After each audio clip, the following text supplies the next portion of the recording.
Washington Mornings on the Mall. 105.9 FM. And AM 630. WMAL. 636 on WMAL, the place where Washington comes to talk. Boy, I got a frog in my throat there. Sorry about that. There we go. It's all better. Everybody's having the same problem right now. They have a problem with high gas prices. And how much did you pay at the pumps? $4.04 in Bowie yesterday. Going to go up to about $4.25. In some areas, it probably already is that. We wanted to bring in John Hofmeister, who is founder and chief executive of Citizens for Affordable Energy here in Washington, D.C., and the former president of Shell Oil. Dr. Hofmeister is a guy who helps us understand these things. Good to have you with us again on the program. Thanks for having me back, Brian. Well, let's talk about something that the president has been talking about. He says oil companies are being subsidized and that we need to end these subsidies because they make too much money. First of all, is it fair to use that word subsidies? Are they indeed subsidies? Well, the same argument could be made that every taxpayer is subsidized if they take a charitable deduction or if they take a mortgage deduction. The oil companies pay in the range of 35 to 40% taxes to the federal government. So to suggest that they're not paying their fair share of taxes is really misstating the case.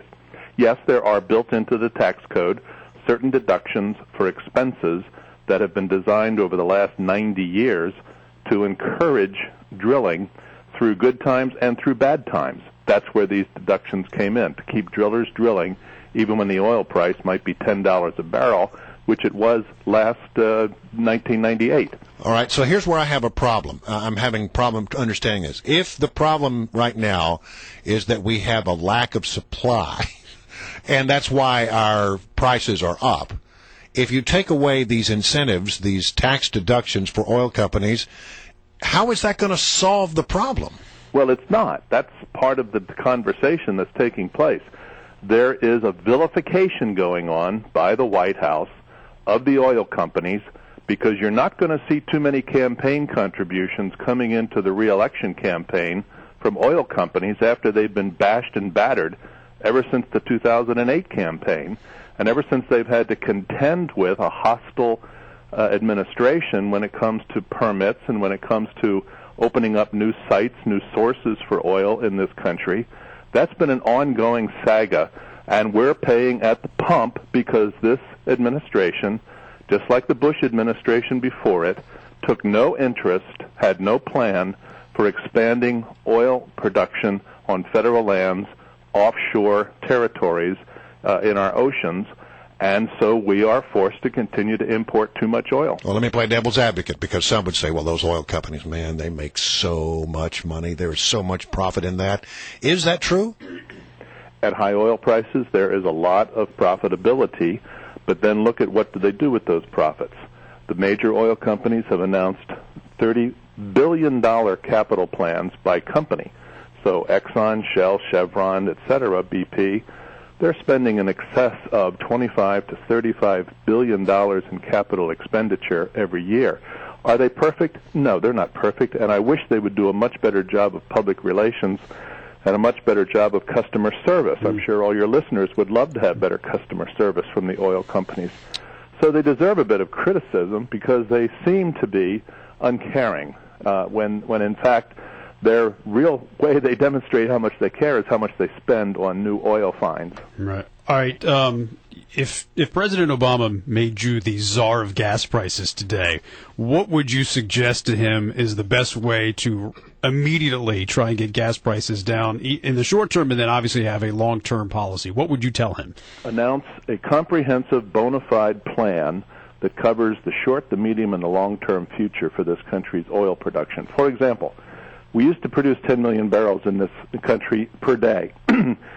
We use about 20. We're at 7. Let's go back to 10. That's not drill, baby, drill. That's just going back to where we used to be. Number 2, turn natural gas into a transportation fuel. Take 2 million barrels a day of imports and turn it out of circulation by turning natural gas into compressed natural gas for trucking.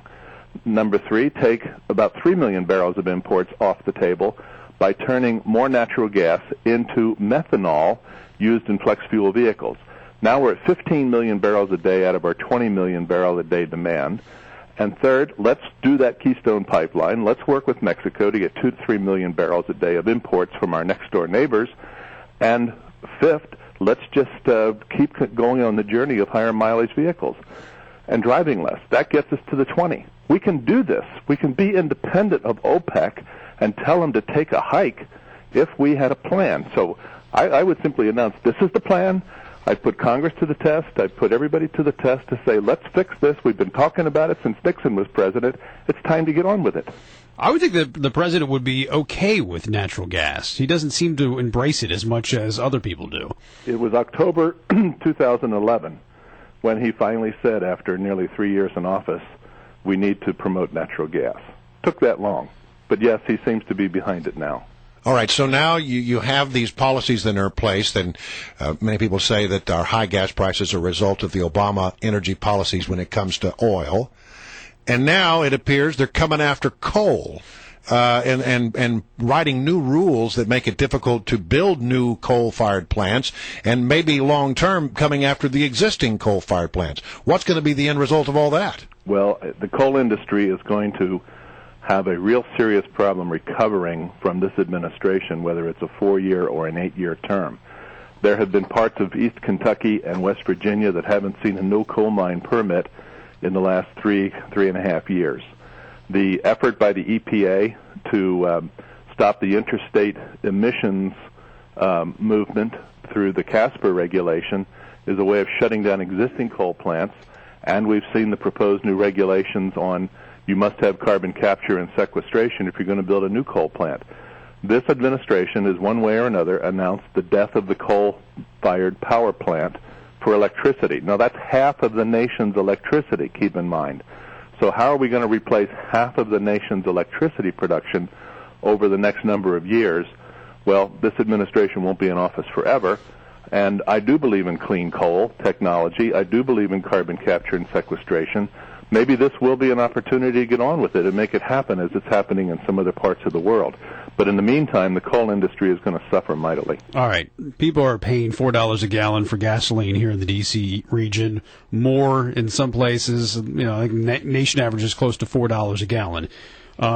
After hearing the president this past week, it doesn't seem like he's really going to do much when it comes to drilling or anything of that nature. Where do you think gas prices are going? Do you think we'll plateau? Will they continue to go up? What you look in that crystal ball, what do you see?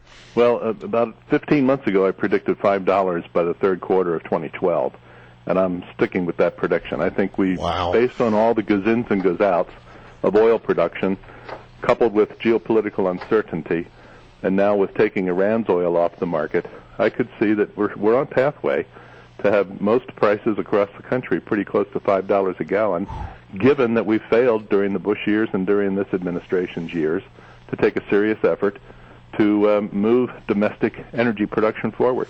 Dr. John Hofmeister, good stuff. I always learn so much when you're on the program. Thanks for joining us.